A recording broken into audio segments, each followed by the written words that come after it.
Bismillahirrahmanirrahim. Assalamualaikum warahmatullahi wabarakatuh. Apa kabar teman-teman? Jumpa lagi bersama saya.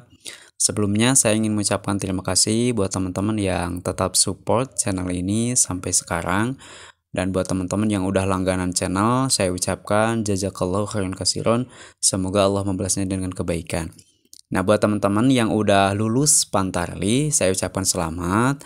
Nah, di sini saya akan memberikan sedikit materi bagaimana cara kerja Pantarli dalam coklit atau pencocokan penelitian pemilu daftar pemilih 2024. Nah, ini bisa dikatakan kalau teman-teman dalam coklit ini berhasil cepat, nanti kerjanya tidak akan sampai 1 bulan teman-teman ya. Jadi kerjanya itu akan lebih singkat asal teman-teman memahami coklit ini, karena tugas utama dari Pantarli ini adalah coklit atau pencocokan penelitian pemilih. Nah, nanti calon pemilih yang akan ikut pemilu 2024. Oke, langsung aja teman-teman ya. Nah, teman-teman, yang pertama, salah satu pekerjaan utama dari Pantarli ini adalah coklit atau pencocokan dan penelitian data pemilu 2024. Lantas apa itu coklit dan bagaimana prosedur kerjanya agar teman-teman nanti pas langsung terjun ke lapangan itu sudah tahu ya, sudah paham cara kerjanya, alur kerjanya. Oke, yang pertama teman-teman ya, yuk simak dulu penjelasannya. Coklit pemilu adalah singkatan dari pencocokan dan penelitian dalam pelaksanaan pemilihan umum. Nah, nanti kegiatan utamanya petugas Pantarli akan mendatangi calon pemilih secara langsung dan nanti ditindaklanjuti. Ini usulan RT atau RW ya, atau orang-orang setempat.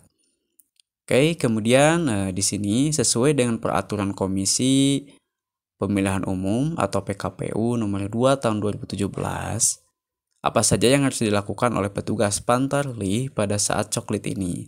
Oke, berikut kegiatannya. Yang pertama, teman-teman ya, mencatat pemilih yang telah memenuhi syarat tetapi belum terdaftar dalam daftar pemilih. Nah, nanti akan ada satu formulir yang akan teman-teman bawa kemana-mana ya, atau keliling kampung, keliling RT membawa model, ini formulirnya model A.A KWK. Mungkin yang 2022 agak berbeda sedikit ya. Tapi intinya nanti akan ditulis di situ. Ada pemilih, calon pemilih yang udah punya KTP yang sudah harus terdaftar, dan nanti teman-teman tinggal catat aja. Karena jarak dari tahun 2019 sampai sekarang 2024 nanti itu sudah pasti banyak yang belum terdaftar sebagai pemilih yang baru. Ini yang paling inti ya teman-teman, mencatat pemilih yang baru yang sudah memenuhi syarat. Nanti teman-teman bisa cek syarat-syaratnya mulai dari KK, KTP-nya ya. Oke, selanjutnya nomor 2, teman-teman, memperbaiki data pemilih apabila terdapat kesalahan. Ada kesalahan nick-nya, atau ada kesalahan nama, atau ada kesalahan tanggal lahir. Kayak ini kebanyakan di kasus kemarin, itu tanggal lahir itu salah, atau nick-nya salah gitu kan. Nah, ini harus teman-teman perbaiki. Kemudian tugas yang ketiga, mencoret pemilih yang udah meninggal ya. Ini banyak kejadian ya teman-teman di tahun kemarin itu, data pemilih yang udah meninggal itu masih masuk gitu, dan data pemilih yang baru itu tidak ada.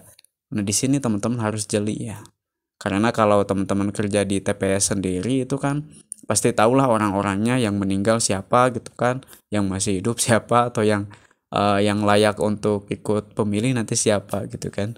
Nah, di sini nanti teman-teman harus teliti ya, supaya datanya ini benar dan semua orang terdata gitu kan untuk mengikuti kegiatan pemilu nanti.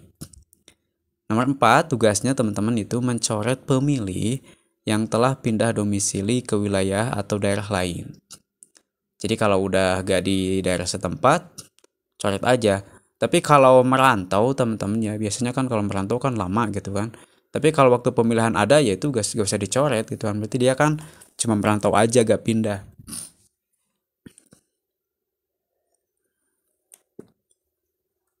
Nah, oke, selanjutnya tugas teman-teman itu mencoret pemilih yang telah berubah status dari status sipil, atau sipil itu kayak apa ya, pegawai-pegawai swasta mungkin ya, karyawan, menjadi status anggota TNI atau kepolisian. Jadi anggota TNI, kalau ada yang jadi anggota TNI, anggota polisi, itu nggak boleh ya, dicoret aja.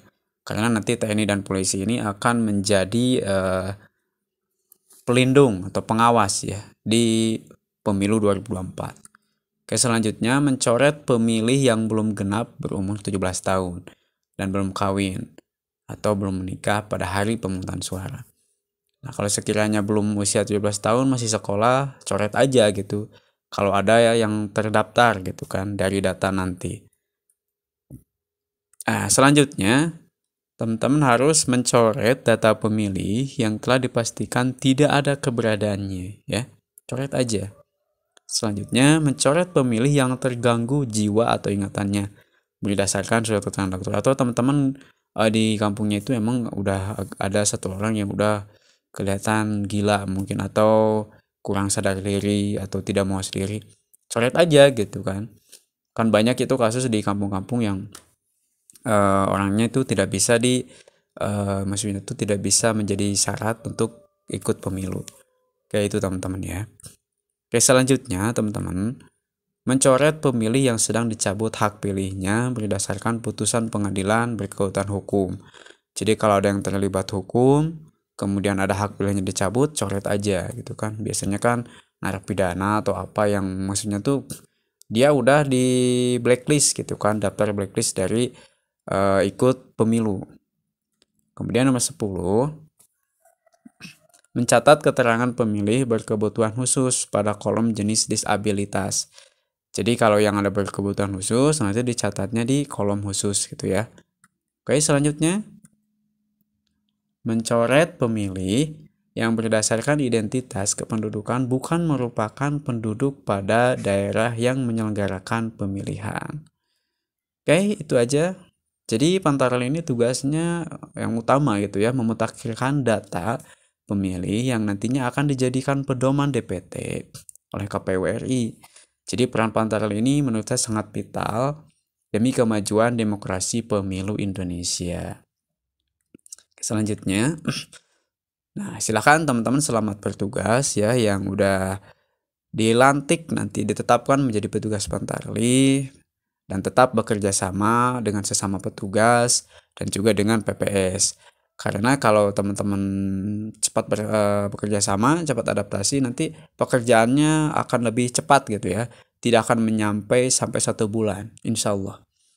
Nah, jadilah bagian dari pesta demokrasi Indonesia, karena saya yakin petugas Pantarli ini merupakan ujung tombak data yang valid dan benar. Oke. Terima kasih, semoga bermanfaat.